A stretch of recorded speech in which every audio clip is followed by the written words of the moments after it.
Trump and his tariffs are wrecking the economy, and they'll keep going if we let them. His ridiculous economic policies are driving up the cost of living and squeezing small businesses and consumers.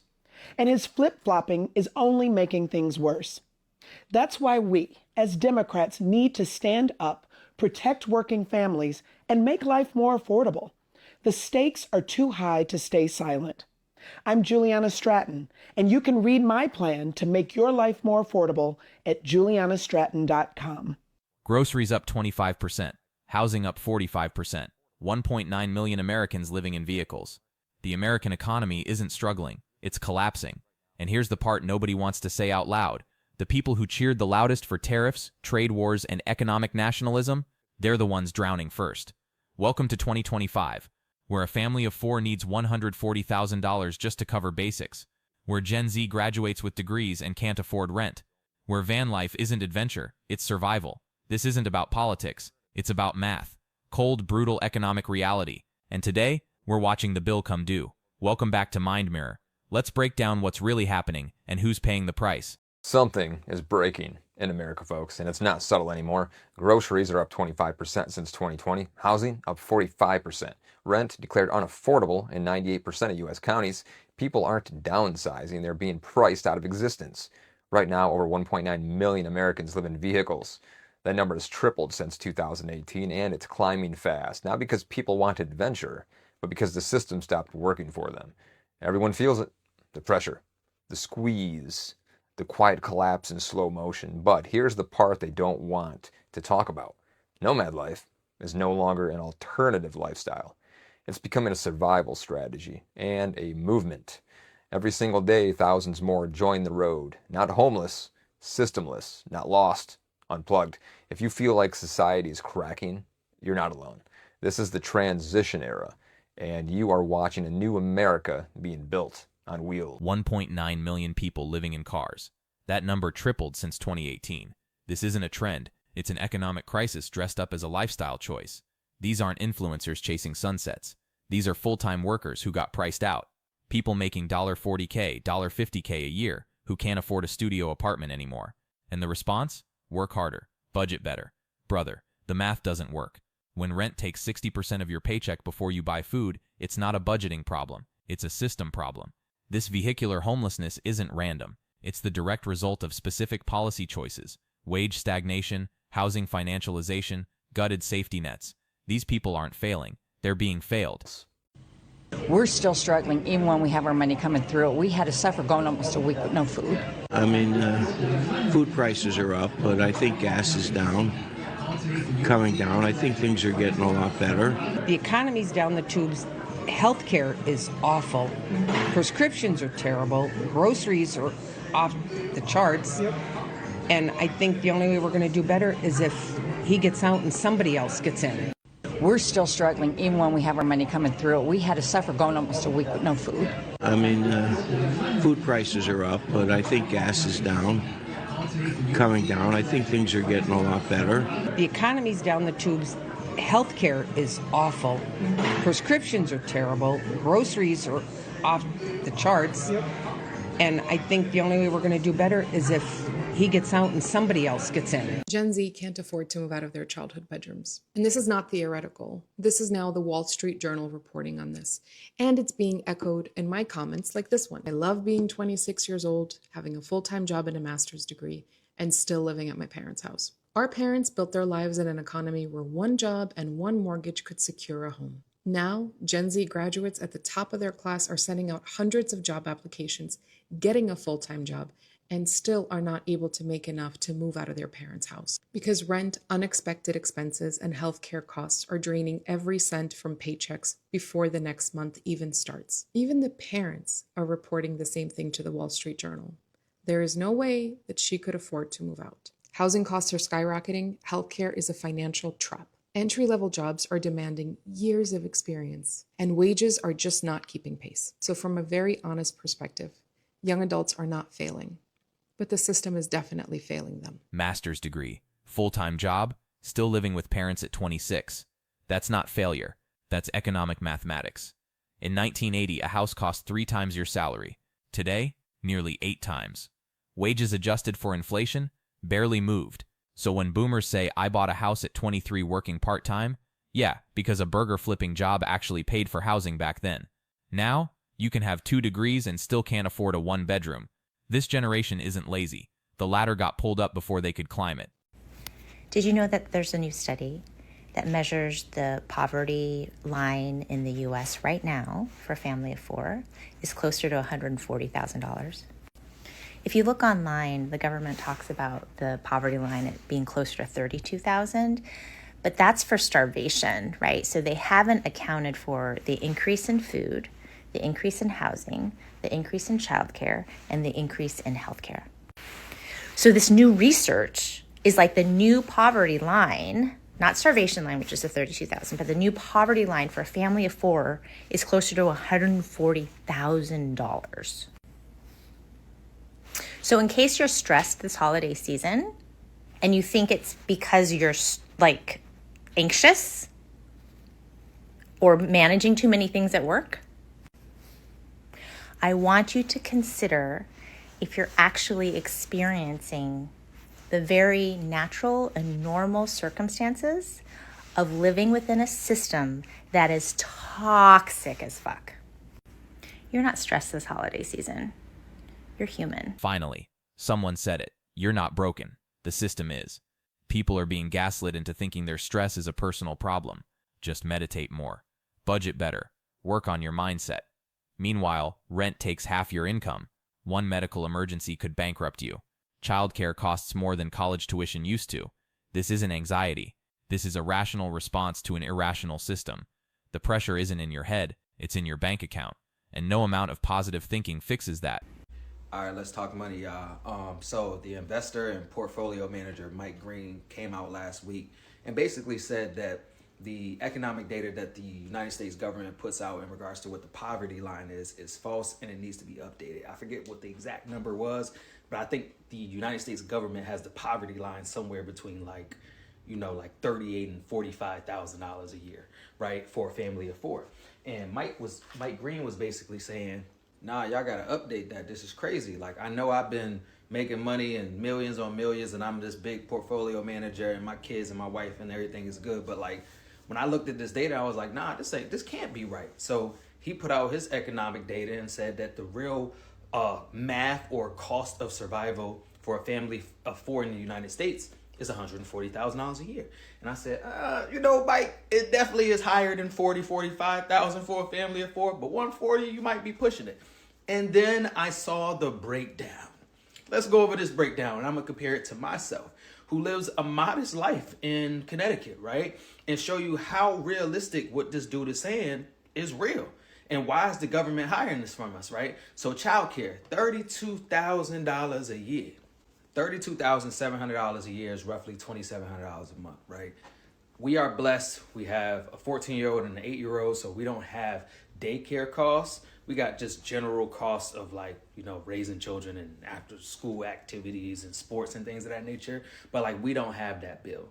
But from my friends who have kids, I know people who are paying $1,500 to $1,800 a month for one kid. So $2,700 is definitely a realistic number if you a family of 4, mom, dad, or 2 parents and 2 children, who are pre-grade school. You got a 2-year-old and a 4-year-old. That's realistic. Okay, bet. It's not my personal situation, but that's a realistic number, right? Housing, $23,200.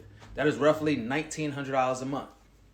I know plenty of people who pay $2,200 a month for rent, $2,500 a month for rent. Or if you bought a house in the past 3 or 4 years, post 2021, you got a mortgage of $2,600 to $3,500 a month. Yeah, they paying more than $23,000 a year in housing. You know what I'm saying? Because that housing figure is 19. So, okay, you may not have the child costs, but you probably got the $3,200 mortgage or the $2,600 rent. So take it from the child costs, add it to that. We also were blessed. We bought in 2019. So my housing cost is significantly lower. My mortgage is only $1,200 a month, which is only $14,000 a year. So we're significantly under there. Food, he got it at $14,700. That is roughly $1,200 a month. we're spending more than that on food. I'll tell you right now, we on average are spending $1,500 to $1,600 a month on food, and that's just grocery store food. You know what I'm saying? That's not us eating out and we eat out. So we're close to the $18,000 to $21,000 a year on food in my household for my family of four. Look at this breakdown. Actually look at it. $32K for childcare, $23K for housing, $14K for food, $10K for healthcare, $22K for other essentials, which is just stuff breaking. That's $118K before taxes. Add taxes, $140K total. And the official poverty line, $32,000, which means if you're making $45K, the government says you're fine. You're not in poverty, except you can't afford childcare, can't buy a house, can't save, can't handle one emergency without going into debt. This is why people feel gaslit. The official data says one thing. Your life says something completely different. The poverty line is based on 1960s math that assumed food was your biggest expense, but now housing, healthcare, and childcare cost way more than food ever did. So when politicians brag about low poverty rates, they're measuring with a ruler that's 60 years out of date. $140K isn't luxury. It's not even comfortable. It's just not drowning. Right? Transportation. We paid off our cars, so we don't have any car notes or anything like that. All we have is insurance on the cars and gas. So for cars, we're about $3,500 a year to cover them, insure them, and gas and maintenance. $3,500 to $4,000 a year. Transportation at $14,008. That's roughly $1,200 a month on transportation, right? That's two people with $450 to $500 car notes and some insurance. You got a $450 car note, your spouse got a $520 car note, and y'all both paying $100 a month in insurance. Y'all paying way more than that when you factor in gas and everything and maintenance and stuff like that. So that number also is realistic. Healthcare, he got it at $10,500. That is a realistic number if depending on what you got going on. Do you have to pay for healthcare out of pocket? Do you do the subsidized stuff through the Obamacare marketplace? Trump is switching all that up now, so come January, the healthcare is about to be even more crazy. Or do you have healthcare that's sponsored through your employer? We're blessed. My wife works for an employer who subsidizes probably 75 to 80% of the healthcare costs. So we pay roughly $380 a month for healthcare for the family of four. But I'm an entrepreneur, and when I was looking up healthcare before my wife and went and got a full-time job, and we got that blessing of a benefit, my healthcare for my family of four out of pocket as an entrepreneur was $2,400 a month. That's almost $29,000 a year if you're an entrepreneur or someone who doesn't have a subsidized plan through an employer out of your pocket. So if you're an entrepreneur, you're paying way more than $10,000 a year, but you could be paying less depending on what your healthcare provider. That number is also realistic. And then he has $21,000 or $22,000 for other essentials, also very realistic. That's $2,000 a month. That could be your toiletries in your house. That could be sports for your kids. That could be, there's so many clothes, something breaks in the house, the furnace goes out. My furnace just went out. I just paid $900 to get that fixed. You know what I'm saying? Like just miscellaneous stuff. That leaves you with a total of $118,000 of real cash dollars. Then you have to factor in that even though you make a certain amount of income, you got to pay taxes. So he added in another $18,500 for taxes, which puts you at a real poverty line of $140,000. Now, some would argue that that's not the poverty line, that's surviving. But to me in this country, if you're just covering your basic essentials, you just got a car, you got food on the table, you got somebody to watch your kids while you work, like you're not thriving. So yeah, that's poverty line. $140. Family of four, $140. That's insane. $140,000 for basic survival with 2 kids. Let that number sit with you, because here's what it means. The middle class is gone, economically erased. If you need $140K to cover essentials, then anyone making less is working class or struggling, period. But we still talk about $60K middle-class families like that's a thing. It's not. At $60K, you're one car accident away from financial catastrophe. And this didn't happen by accident. Decades of policy choices, stagnant minimum wage, union busting, healthcare tied to employment, housing as investment vehicles, created exactly this. The game got rigged. And most people are just now realizing they're not playing. They're getting played. Mary Bruce with ABC News here. We are in Mount Pocono, Pennsylvania, where I can tell you it is freezing cold. I'm actually wearing 2 puffer coats, but we are not here to talk about the weather. We are actually here because President Trump is doing today something that he rarely does, getting out in the country to tout his agenda. He's going to be here later this evening to sell his economic agenda. He really wants to talk about the issue of affordability, something that he's recently called a con job. The president is adamant that his economic policies, that his tariffs are benefiting the American people. But we know that that is simply not how so many people are feeling. So many Americans right now really feeling the economic crunch. The president, though, insists his policies are working. We've heard some administration officials sort of urging patience, and the president has been blaming Democrats, blaming President Biden for the country's economic woes. But recent polls show that many Americans, a majority of Americans, actually disapprove of the way the president is handling the economy. So he's going to be getting out more in the country, giving speeches like the one he's doing today. This is sort of kicking off what we expect to be a series of speeches by the president around this issue of the cost of living and what he's doing to try and lower prices, deal with the economic issues that the country is facing, especially as we head into the midterms. The president now making his case to voters. Affordability is a con job. Finally, some honesty. Because that's exactly what it is. Policies get passed that benefit corporations and the wealthy. Then when prices spike and wages don't keep up, regular people are told to shop smarter or work harder. That's the con. Tariffs raise prices on consumers. Tax cuts for the rich don't trickle down. Deregulation doesn't lower costs. It increases corporate profits while you pay more. And then they act shocked when approval ratings tank. The math is simple. If your policies spike costs and don't raise wages, people get poorer. That's not economics. That's arithmetic. The largest amount of debt that the U.S. government has ever had. It's like $39 trillion, somewhere in there. Wouldn't that be cool if we had an asset on our balance sheet somewhere that was going to go to a much, much higher price and be able to offset all of that debt? Just like repricing gold would. Things that make you go, So again, I don't think they need to confiscate ours. I think they already have plenty. How's the U.S. economy doing, actually? How's the U.S. consumer holding up? The U.S. consumer is doing fine. It was good and around the Black Friday in the U.S. and the Cyber Monday and all the things they talk about. The spending was solid and good, and it's consistent with a growing economy. Our team has economy growing next year at 2.4%. So Candace and her team, who are the best in the business, that's their thing. But everything we see in the consumer side sets that up. Is there a worry about affordability? So we hear it from certain pockets of consumers. Yeah, and there is. And so this is why you have to sort of sort the aggregate economic impact of the consumer, our 70 million consumer spending, versus the different deciles of income and things like that. But if you sort it into thirds, and our institute that writes on this, the bottom third is growing. It's just growing at a slower rate than the middle third or the top third. And so that's what you hear about the K economy and things like that. The good news is, with the unemployment rate at 4.4% or so, the new claims for unemployment is still at a very low rate nominally compared to 19, but the actual labor force is bigger. Those are all good things. So the people are working, they're getting paid, et cetera, but they are worried about prices and affordability, and I think that will dominate the conversation until it settles in. The Treasury Secretary has to pick up the red phone and call Beijing. He has to say, please do not sell our bonds. In fact, please buy more. Because if China decides to stop buying, or worse, if they decide to liquidate the hundreds of billions of dollars of U.S. debt they already hold, the American system breaks.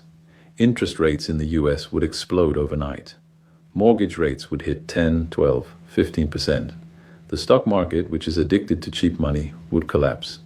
The United States is currently trying to hold a gun to China's head, while China is holding the deed to the United States House. Mr. Bessent knows this. He is a hedge fund manager. He understands leverage. He knows that you cannot declare war on your own banker. So while the news channels talk about how tough the U.S. is being on China, the reality is the opposite. The U.S. is trapped. They need China to fund their deficit, and China knows it. They are watching Mr. Bessent sweat. They know that without their money, the American dream cannot pay its monthly mortgage. Here's the quiet part. The U.S. runs on debt. Massive, crushing debt. And who holds that debt? China, Japan, foreign governments who could theoretically stop buying our bonds tomorrow. If they did, interest rates explode, mortgages hit 10%, 12%, 15%, stock market collapses, retirement accounts evaporate overnight. So all the tough talk about trade wars and economic nationalism, it's theater. Behind closed doors, Treasury officials are begging these countries to keep funding our deficit. We can't be economically aggressive toward our own creditors without destroying ourselves in the process. That's not strength. That's a trap. One we built ourselves by spending more than we make for decades. You can't run an empire on credit cards forever. Eventually, someone calls the loan, and we're getting dangerously close to that moment. When you put these two stories together, Venezuela and China, you see the full picture of the collapse. For 50 years, the American superpower rested on two pillars. Pillar number one was the petrodollar. The deal was, we protect you and you price oil in dollars. That forced every country to hold dollars to buy energy. Venezuela has just proven that you can break that pillar and survive. Pillar number two was the hot treasury bond. The deal was, you give us your savings and we give you a safe return. China is now proving that the return is not safe, and the savings are being weaponized. We are witnessing the end of what the French finance minister Valéry Giscard d'Estaing called the exorbitant privilege. For 80 years, the United States had a magic trick. They could print green paper, and the rest of the world would give them real things in exchange. They printed paper, and Saudi Arabia gave them oil. They printed paper, and China gave them electronics. They printed paper, and Brazil gave them coffee. It was the greatest economic deal in history, but the deal relied on trust. Trust that the dollar was neutral. Trust that the dollar was safe. In 2022, when the US froze Russian reserves, they broke that trust. They told the world, the dollar is not a currency, it is a political leash. And now the consequences are arriving.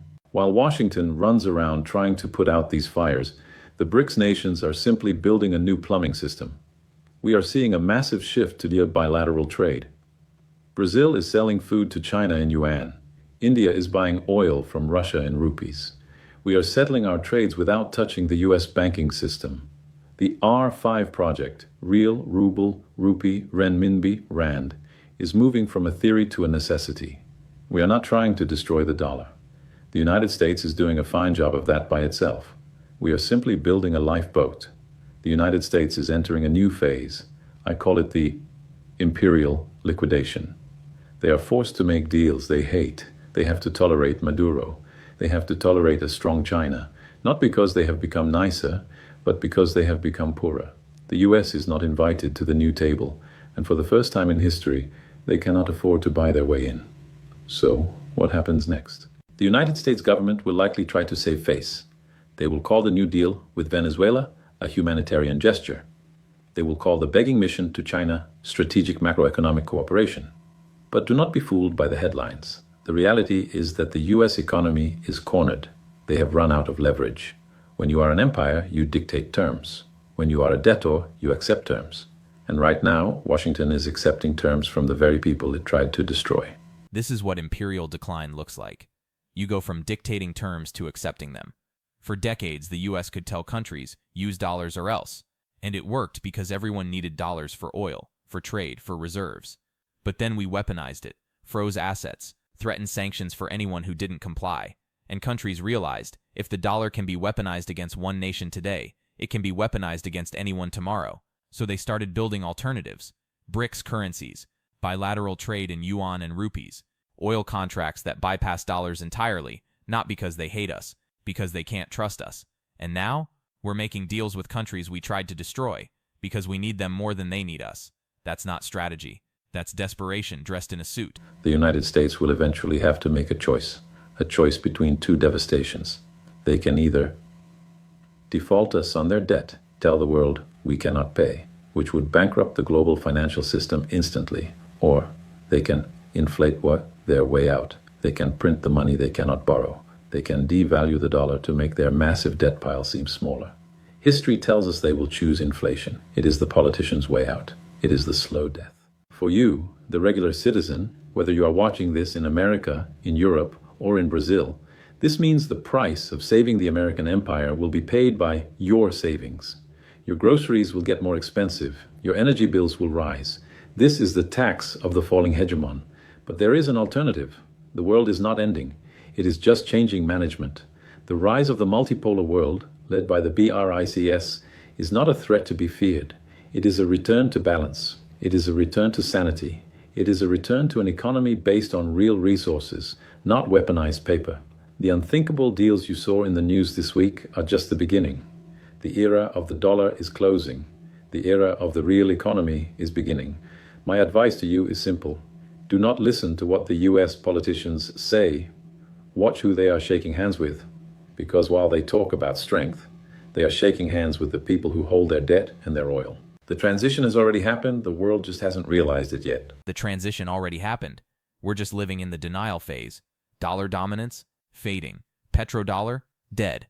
Economic leverage, evaporating. And here's the brutal irony. Policies meant to strengthen our position accelerated the collapse. Tariffs pushed manufacturing to other countries. Trade wars forced China to build alternative supply chains. Sanctions pushed Russia into alliances with India and Brazil. Every aggressive move weakened us. And now we're the ones begging for deals. Economics doesn't care about flags or speeches or tough talk. It cares about math.